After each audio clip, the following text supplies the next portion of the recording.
Welcome to the Fear and Greed Daily Interview. I'm Sean Aylmer. Regular listeners would have heard me mention Mesoblast many times before. The ASX-listed biotech company has a very volatile share price, largely because it's tied to medical research, the approval processes of the US Food and Drug Administration, and deals with other pharmaceutical companies. But it's a fascinating company doing innovative research into stem cells and trying to navigate the very challenging, very expensive process of bringing those products to market. Silviu Itescu is the founder and CEO of Mesoblast. Silviu, welcome to Fear and Greed. Thanks for having me. So, firstly, can you give our listeners a 101 on Mesoblast, the products you're developing, where they're up to? In plain English, of course, which is the trick in sometimes in the biotech sphere. Certainly. We're developing products using a platform technology that allows us to develop off-the-shelf therapeutics, vials that contain cells.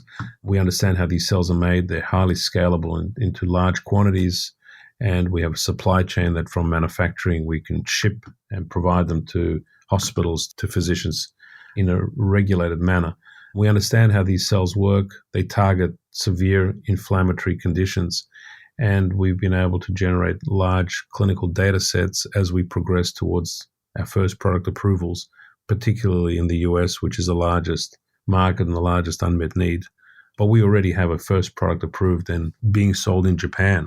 So this is the beginning of a whole new industry. It's been a long time coming, but we're very confident that we're going to have more products available using our proprietary scalable technology.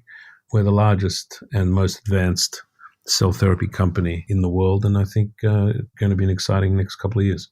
Okay, so the competitive advantage of Mesoblast is that scalability and process, is that right?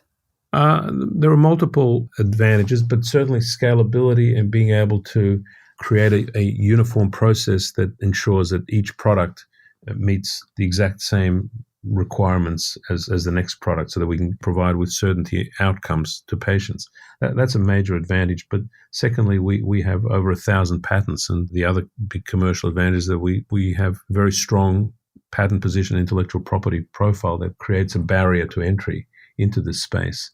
And the combination of patents plus a scalable technology is a very powerful combination, together with many years of phase 3 clinical trials that demonstrated the clinical value and the success of the technology.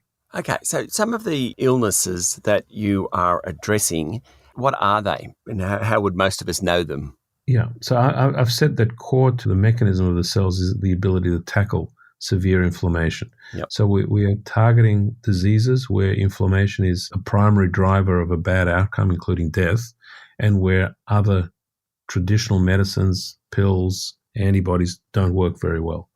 So a first disease is a very severe inflammatory condition called graft versus host disease caused by a bone marrow transplant in patients who are otherwise cured of the underlying leukemia with drugs, but need to have their bone marrow rebuilt. And when you use another person's bone marrow to rebuild your own, it often thinks you're foreign. It attacks your body and creates this graft versus host disease that has up to a 90% fatality rate within a couple of months.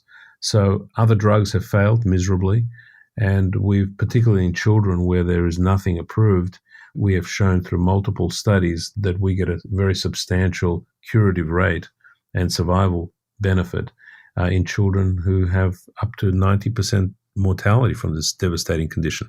And so we completed a phase 3 program. We presented the data to the FDA about a year ago. The experts who were asked by the FDA to opine on the results voted 9-1 that the results were sufficient for approval. And the FDA delayed us at that point and has asked us to just improve certain aspects of the manufacturing process called potency assays that we've now put in place, and we expect to be going back to the FDA shortly to present the new data, which we think will be sufficient to support moving forward towards approval. That same product, as I said earlier, has already been approved and is being sold in Japan for the last 4 years. Very safe, very effective, and I think that provides a strong impetus to how this product, an insight as to how this product would be received in the US market and hopefully would be available to children with this devastating complication. Yep. Beyond graft versus host disease, we're also targeting inflammatory conditions that affect back pain, for example, that destroys the intervertebral disc and causes severe pain and suffering in large numbers of patients. In fact, inflammatory back pain is the number one cause of opioid prescriptions. It accounts for 50% of prescriptions in the US market and likely to be a major cause of opioid usage in Australia as well. A single injection of our cells in phase 3 trials has demonstrated a very substantial reduction in pain for 12 months, 24 months, and even up to 36 months without any adverse events. So we have, again, spoken extensively with the US FDA, who reviewed our data and agreed with us about how a second study, if confirmatory of the first, would likely lead to FDA approval.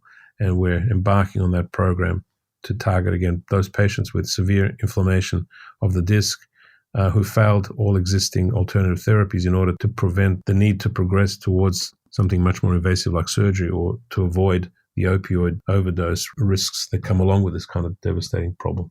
Okay, I'm going to get confused here. Is that remestemcel? The remestemcel is our lead product for graft versus host disease and also for inflammatory bowel disease that involves the colon, ulcerative colitis and Crohn's disease. The product for the back is called rexlemestrocel. So that's our second lead product, and that's being developed for both back and for heart disease. But you are quite correct that remestemcel, the lead product that we're developing for GVHD, also is being developed for a second indication, which is inflammation of the colon in ulcerative colitis and Crohn's disease.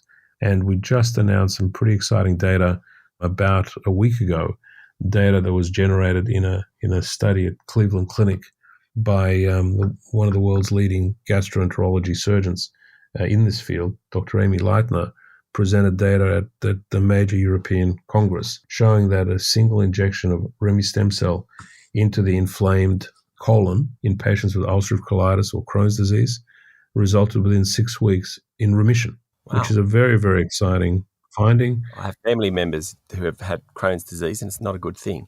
It's a terrible disease, and particularly in those patients who have not responded to other anti-inflammatory drugs out there, including the monoclonal antibodies against TNF.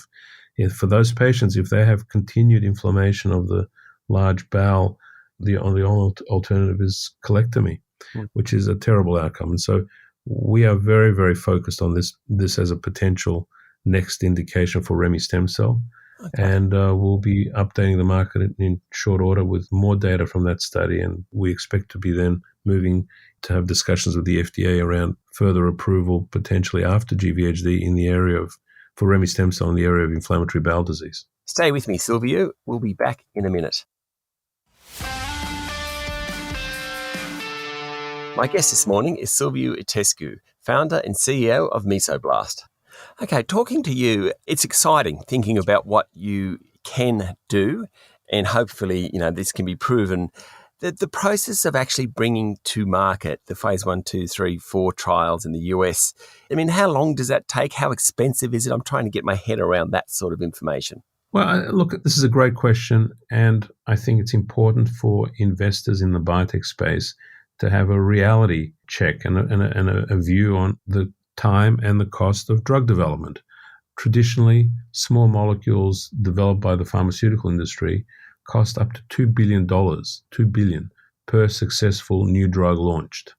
So it's very expensive, and very few companies are successful in doing it. I think we've raised a substantial amount of capital, and we now have the potential to bring 4 new indications to the marketplace, which is we think that we've done it in a relatively efficient way. But time is something that you can't get around. Time is the requirement by the regulatory bodies like the FDA or like the TGA in Australia to require you to do large phase 3 trials. And they just take 2, 3, 4 years sometimes, depending on the indications and the size. And there's no substitute for that. There's no short circuits. And, I think people need to understand that things look promising early on, but then there's often a fair amount of time that goes by when you don't hear anything until the trials finish. Yeah. And the strength of Mesoblast is that we have a platform technology and we're not a one-trick pony. And therefore, We have 4 programs in phase 3, or with GVHD, we've completed phase 3. And that means that for investors who are knowledgeable and understand the risks around single product companies, we represent the ability to move into commercial sphere with multiple products, with potentially multiple revenue streams. And that's how we're building Mesoblast, and we hope to be there in the very short term in terms of revenues from our first approved product in the US. Do you ever get frustrated? You probably need the market because you need to raise money. It's a very costly business developing drugs, as you just mentioned. You're spreading that risk somewhat because of your platform.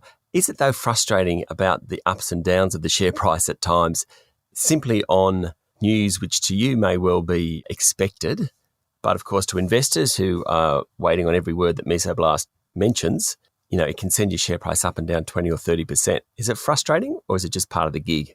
Look, I've learned to accept it as part of the gig, as you say. The frustration comes more from a lack of understanding of the detailed pathway to approval and revenues. And that just comes with success, really.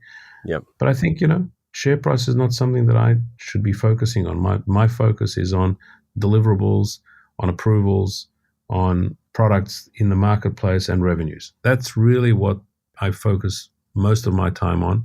And the vagaries of the market will look after themselves when we deliver and as we deliver. And I firmly believe that. Silviu, thank you for talking to Fear and Greed. Thank you very much. That is Silviu Itescu, founder and CEO of Mesoblast. This is the Fear and Greed Daily Interview. Join me every morning for the full Fear and Greed podcast with all the business news you need to know. I'm Sean Aylmer. Enjoy your day.